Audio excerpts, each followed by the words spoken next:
দেখুন বর্ষার দিনে দুজন মানুষ বাড়ি থেকে বেরিয়েছে ছাতা নিয়ে, দুজনের মধ্যে একজন বেরিয়েছে ছাতা নিয়ে, আর ধরুন একজন ছাতাটা নিয়ে বেরিয়েছিল, ছাতাটা হারিয়ে গেছে, ছাতাটা খুঁজে পায়নি। এবারে বৃষ্টি এসছে, বৃষ্টি আসার পর যার কাছে ছাতা ছিল সে আর ছাতাটা ফাটায়নি, সে ভিজে গেল, আর যার কাছে ছাতাটা ছিল না সেও ভিজে গেল। তাহলে বলুন এদের মধ্যে আনলাকি কে?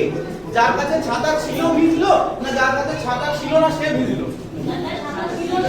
যার কাছে ছাতা ছিল অথচ সে ছাতাটা ফাটাতে পারলো না। ঠিক সেই রকম আমরা ভেস্টিজটাকে পেয়েছি, এই ভেস্টিজটাকে পেয়ে যদি আমরা সফল হতে পারি তাহলে এর থেকে বড় বোকামি কাজ আর কিন্তু কোনো কিছু হবে না। তো আমরা খুব লাকি, অলরেডি আমরা ভেস্টিজটা পেয়ে বসে রয়েছি।